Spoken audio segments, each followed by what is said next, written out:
Dear students, आज हम लोग बायोलॉजी में अगले टॉपिक के बारे में अध्ययन करेंगे। इससे पहले हम लोग जीवन क्या है, ठीक है, या जीव क्या है, ठीक है, इसके बारे में अध्ययन किए थे और जीवधारियों में पाए जाने वाले प्रमुख लक्षणों के बारे में अध्ययन किए थे। अगली जो टॉपिक है आधुनिक जीव विज्ञान। आधुनिक जीव विज्ञान है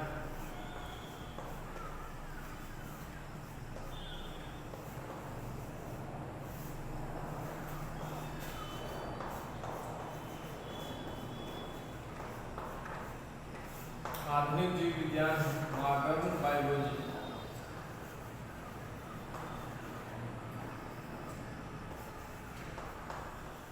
मॉडर्न बायोलॉजी देखेंगे। इससे पहले हम लोग बताए थे आप लोग को जीवन क्या है, ठीक है, या जीव किसे कहते हैं, तो जीवन का डिफिनेशन भी बताए थे।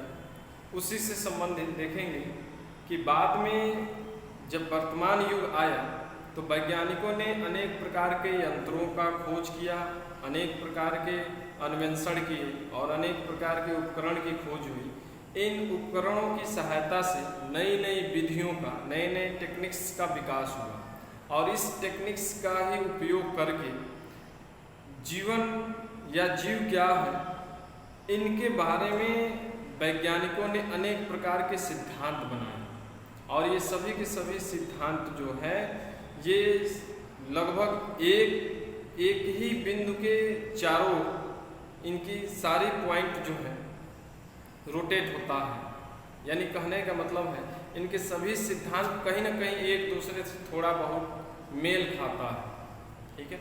उन्हीं सिद्धांतों के बारे में जानेंगे कि जीवन क्या है। तो जीवन को बताने के लिए वैज्ञानिकों ने वर्तमान में किस प्रकार परिभाषित किया है और किस प्रकार बताया है, ठीक है। तो पहला इसमें सिद्धांत है संगठन का सिद्धांत है। पहला क्या है? संगठन का सिद्धांत है,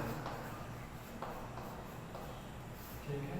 इसे हम क्या कहेंगे? संगठन का सिद्धांत, concept of organization. Concept of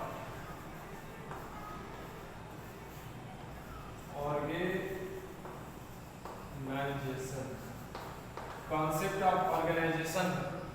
देखिए यह सिद्धांत जो है यह मानता है कि जीवन से संबंधित जितने भी क्रियाएं होती हैं, जीवन से संबंधित जितने भी क्रियाएं होती हैं वो सभी क्रियाएं जो हैं उनकी रासायनिक एवं भौतिक सिद्धांतों पर आधारित होती हैं। जो भी जीवधारी है, जीवधारी की कोशिकाओं में जीवन पाया जाता है, इसलिए जीवधारी के अंदर भी जीवन होता है। तो जीवन जो होता है, जीवन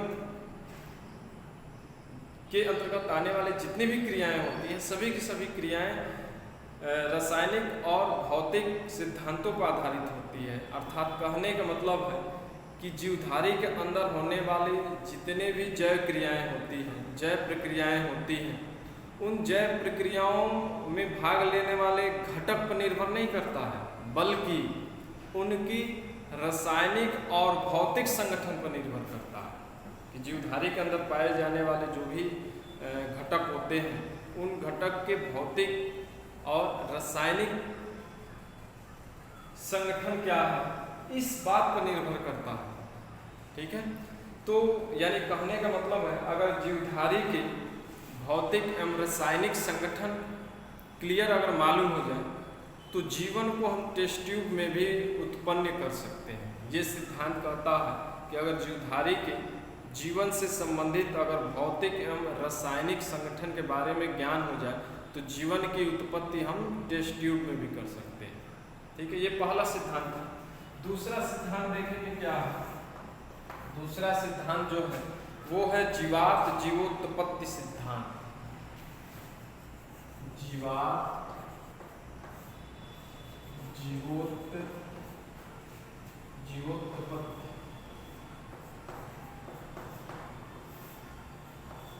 जीवोत्पत्ति सिद्धांत कहते हैं concept of biogenesis. Concept of biogenesis है। देखिए ये सिद्धांत क्या कहता है, इस सिद्धांत के अनुसार जो जीव पदार्थ होता है, जीव पदार्थ की उत्पत्ति जो है वह निर्जीव पदार्थ से हुई है। जो भी जीव पदार्थ होता है, देखेंगे जीव पदार्थ की उत्पत्ति, जीव पदार्थ की उत्पत्ति जो है वो किससे हुआ है, निर्जीव पदार्थ से, निर्जीव पदार्थ से हुआ है। जीव पदार्थ की उत्पत्ति किससे हुई है, निर्जीव से, यानी जो आज से लाखों करोड़ों वर्ष पहले निर्जीव पदार्थ थे, इन्हीं निर्जीव पदार्थों से सजीव पदार्थ बना।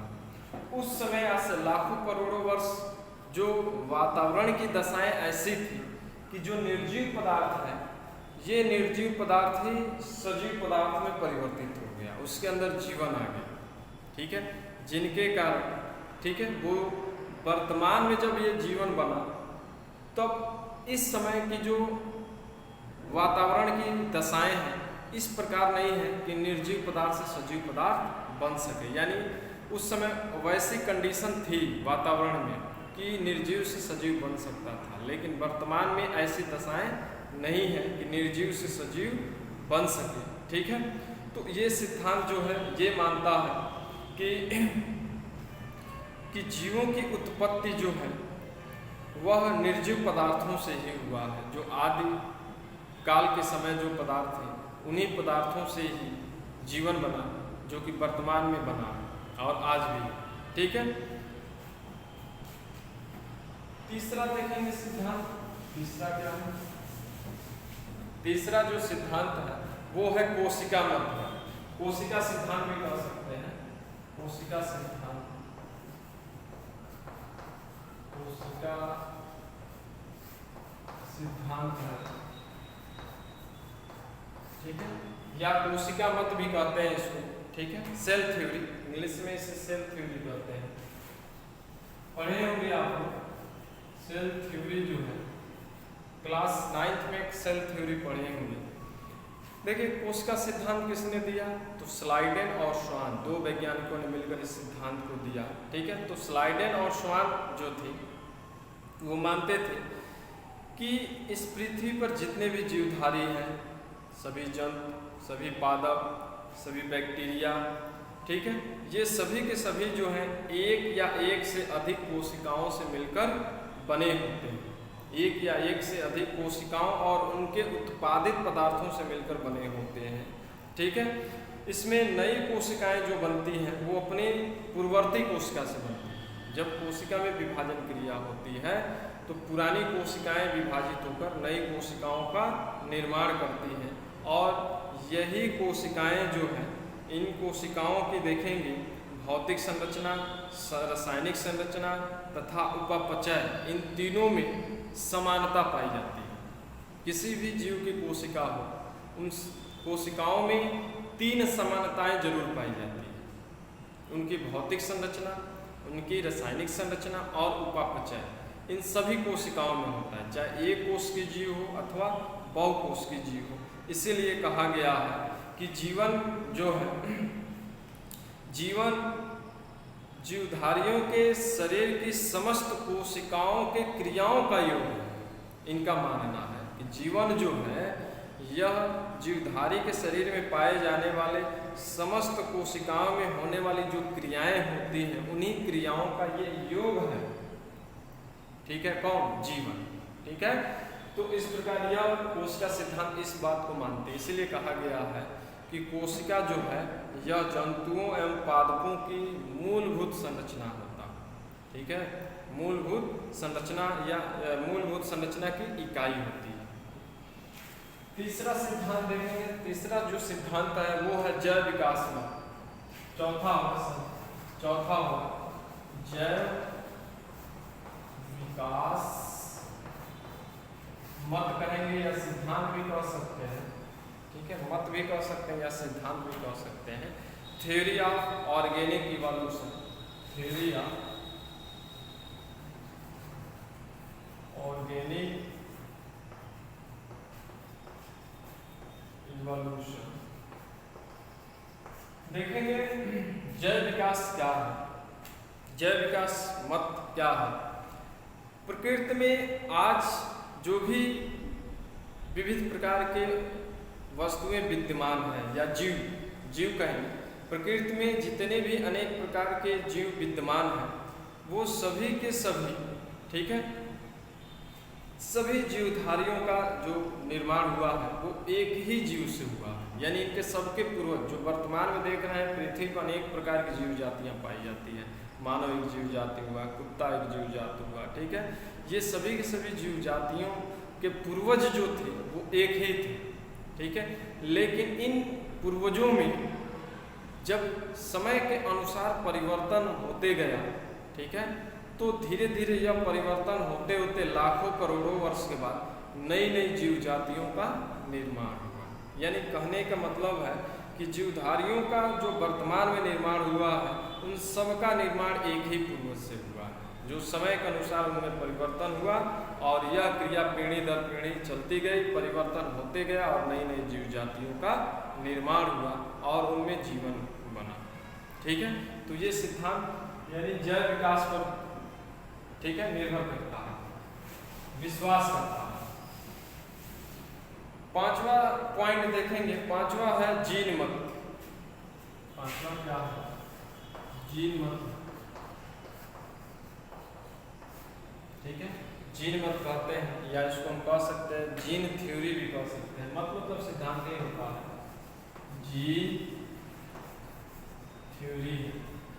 यह सिद्धांत क्या मानता है? देखेंगे जीन पीढ़ी दर पीढ़ी जो भी माता पिता के लक्षण होते हैं उनके संतानों में जाते हैं, ठीक है। ये बात हम लोग जानते भी हैं वर्तमान में भी, और आज से लाखों करोड़ों वर्ष पहले भी इस प्रकार का हुआ होगा, ठीक है। जो भी माता पिता का लक्षण है वो एक पीढ़ी से दूसरे पीढ़ी में स्थानांतरित होता है। इस बात को जानने के लिए सर्वप्रथम चार्ल्स डार्विन नामक वैज्ञानिक थे, ठीक है। डार्विन नामक वैज्ञानिक थे। डार्विन का सिद्धांत आप लोग पढ़े होंगे। डार्विन का सिद्धांत जिसने जिराफ का एग्जाम्पल दिया था, ठीक है।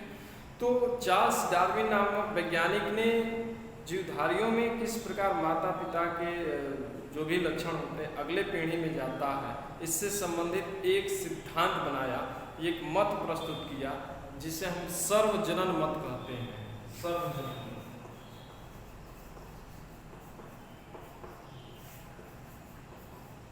ठीक है, सर्वजनन मत कहते हैं या इसी को हम थ्योरी या पैनजीनेसिस कहते हैं। थ्योरी या पैनजीनेसिस, थ्योरी या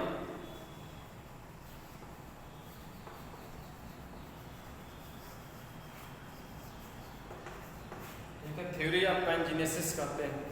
इस सिद्धांत के अनुसार जीवधारियों के जो भी माता पिता होते हैं उनके शरीर के प्रत्येक भाग का जो भी नमूना होता है वो अति सूक्ष्म नमूने के रूप में संचित होता है, और यही अति सूक्ष्म नमूना माता पिता के शरीर से अंडाणुओं अथवा शुक्राणुओं के द्वारा अगली पीढ़ी में स्थानांतरित होता है, जिसके कारण वो लक्षण भी चला जाता है और फिर वो लक्षण अगली पीढ़ी में भी प्रकट होता है। लेकिन बाद में फिर एक वैज्ञानिक आए बीजमान, अगस्त बीजमान नामक, जो इनके सिद्धांत को गलत सिद्ध किया था, ठीक है। अगस्त बीजमान है,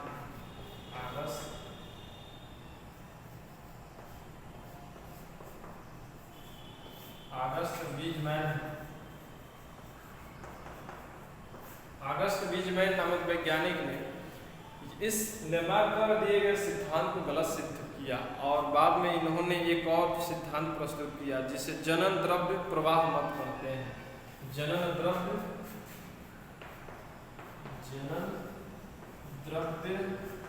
प्रवाह मत, जनन द्रव्य प्रवाह मत कहते हैं, ठीक है। Theory of continuity of germ plasm कहते हैं।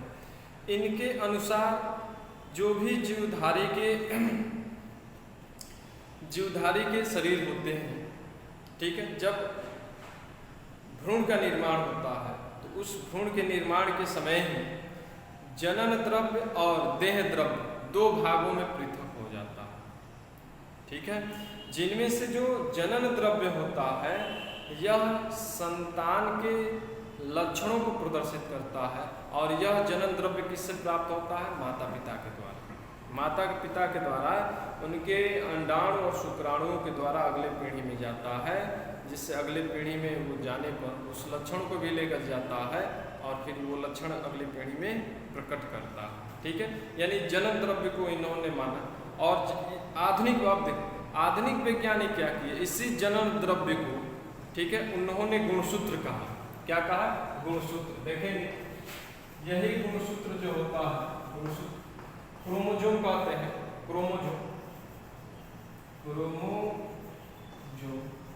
आधुनिक वैज्ञानिक जो वर्तमान में क्रोमोजोम जो कि न्यूक्लियस में पाया जाता है, इसी क्रोमोजोम में डीएनए होता है। क्या होता है? डीएनए होता है। और इसी डीएनए के एक इकाई को हम जीन कहते हैं। क्या कहते हैं? जीन कहते हैं। और यही जीन लक्षणों का निर्धारण करता है। वर्तमान में अब माना जा रहा है जनन द्रव्य वाला ही, जो जनन द्रव्य का प्रवाह मत भी बाद में गलत सिद्ध कर दिया गया। ठीक है, जो कि आधुनिक समय में कहा जा रहा है कि गुणसूत्र जो होते हैं यही, ठीक है, लक्षणों का निर्धारण करते हैं। क्योंकि गुणसूत्र में डीएनए होता है और डीएनए के अंदर जीन होते हैं, यानी डीएनए की इकाई जीन कहलाते हैं। यही जीन हमारे लक्षणों का निर्धारण करते हैं। और जब यही गुणसूत्र अगली पीढ़ी में जाता है तो डीएनए भी जाएगा, डीएनए भी जाएगा तो जीन भी जाएगा, जिससे पीढ़ी दर पीढ़ी लक्षणों का स्थानांतरण होता है।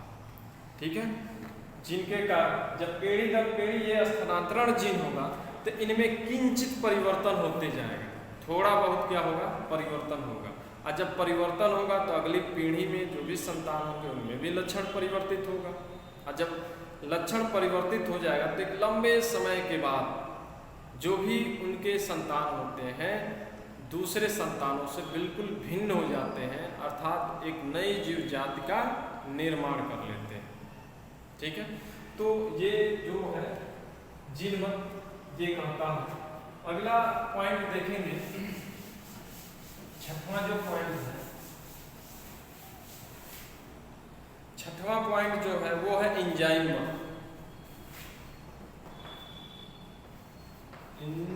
Enzyme theory. ठीक है, एंजाइम मत है या एंजाइम थ्योरी कहते हैं। देखिए यह मत क्या मानता है, यह सिद्धांत क्या मानता है, प्रत्येक जीवधारी की कोशिकाओं में हर समय हजारों रासायनिक अभिक्रियाएं होती हैं। इन्हीं रासायनिक अभिक्रियाओं को सामूहिक रूप से हम उपापचय कहते हैं, मेटाबॉलिज्म कहते हैं। और इन्हीं क्रियाओं को, जो भी उपापचय क्रिया होता है, जो भी रासायनिक अभिक्रियाएं होती हैं, उन रासायनिक अभिक्रियाओं को प्रेरित करने वाला एक विशेष प्रकार का पदार्थ होता है जिसे एंजाइम कहते हैं। क्या कहते हैं? एंजाइम। और यही एंजाइम जो होता है उन रासायनिक अभिक्रियाओं को अर्थात उपापचय क्रिया को प्रेरित करता है। ठीक है, तो इनका मानना है कि जीवन जो है इन्हीं एंजाइम क्रियाओं के प्रेरित करने के कारण रासायनिक अभिक्रियाएं होती हैं, और रासायनिक अभिक्रियाएं होती हैं तो जीवन है उसके अंदर। अगर यही एंजाइम नहीं होता तो रासायनिक अभिक्रियाओं को प्रेरित नहीं होता, उपापचय क्रिया नहीं होती, फिर जीवन भी नहीं होता। यानी यह मत ये मानता। सातवां देखेंगे उपापचयी अभिक्रियाओं का जीनी नियंत्रण। सातवां पॉइंट है उपापचयी अभिक्रियाओं का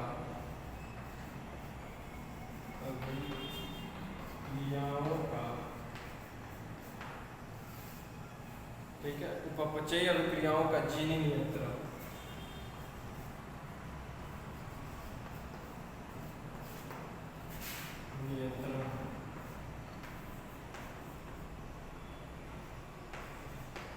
जीनी नियंत्रण। ठीक है, इसे क्या कहेंगे? जेनी कंट्रोल, मेटाबॉलिक रिएक्शन या बायोकेमिकल जेनेटिक्स भी कह सकते हैं। ठीक है, चलिए देखिए ये क्या होता है। जॉर्ज बीटल और एडवर्ड टैटम, बीटल और टैटम, ये दो वैज्ञानिक थे। जॉर्ज बीटल और एडवर्ड टैटम नामक वैज्ञानिक ने मिलकर एक सिद्धांत प्रस्तुत किया जो कि बहुत महत्वपूर्ण सिद्धांत है। ठीक है, उसे हम क्या कहते हैं, एक जीन, एक एंजाइम और एक उपापचयी अभिक्रिया। ठीक है, उसे हम कहते हैं एक जीन, एक एंजाइम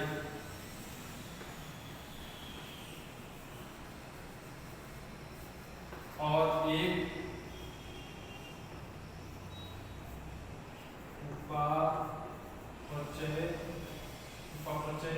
उपापचयी अभिक्रिया।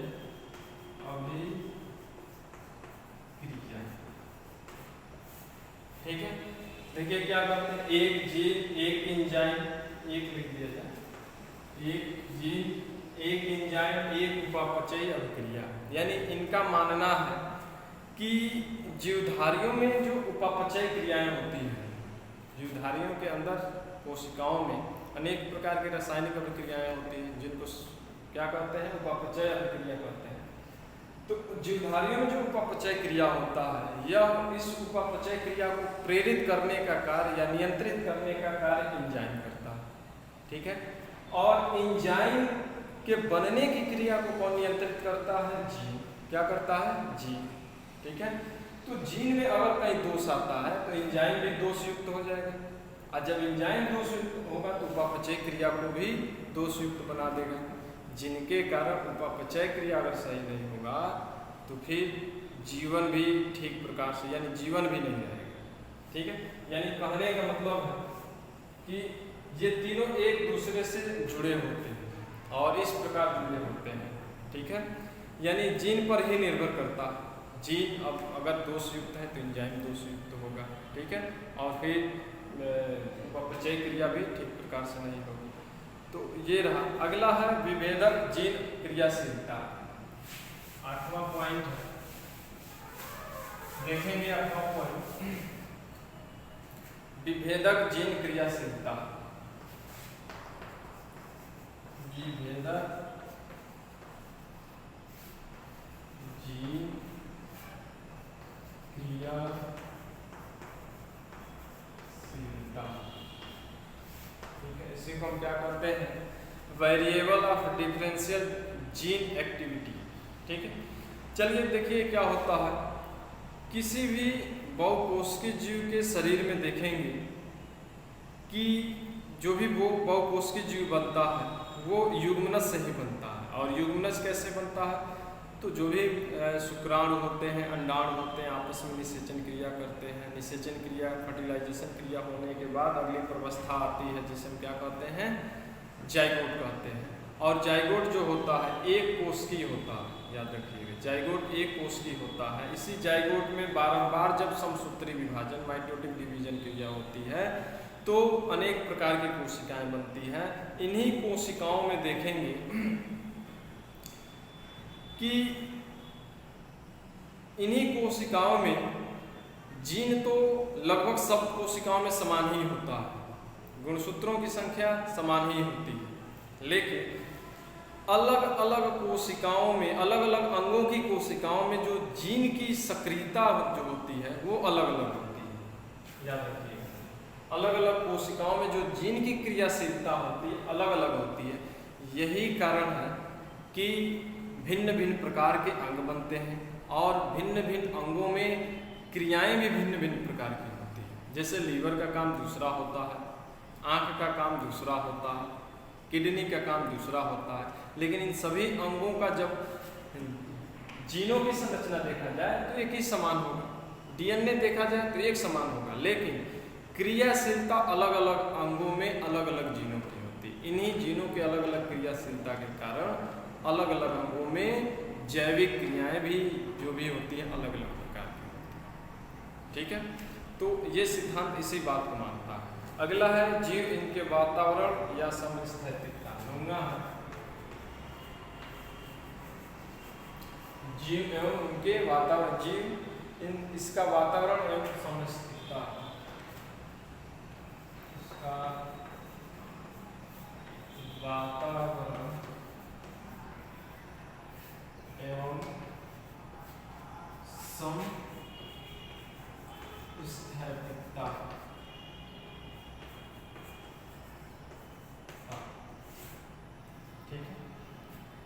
देखिए ये समस्थैतिकता क्या कहलाता है, ठीक है। प्रत्येक जीवधारी अपने किसी न किसी वातावरण में रहता है।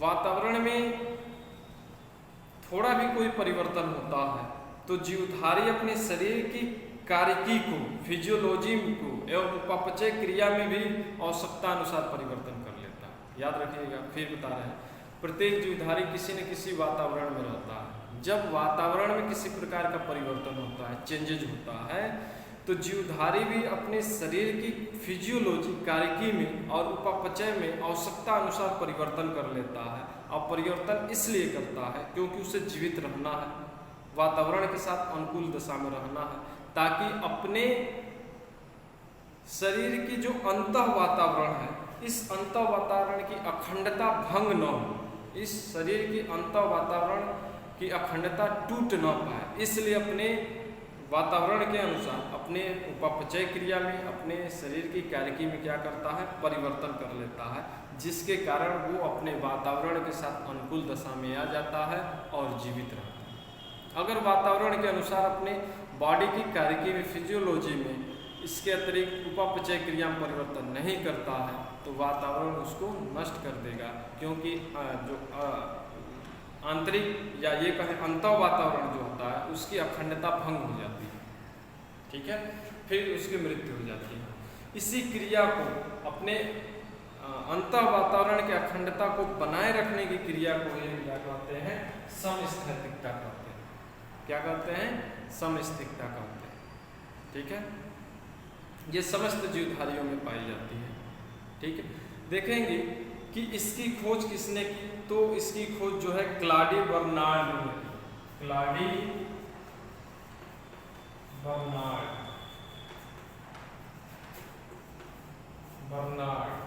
क्लाडी बर्नार्ड ने इसकी खोज की। और इसके इस शब्द को किसने दिया, तो बी कैनन नामक वैज्ञानिक ने,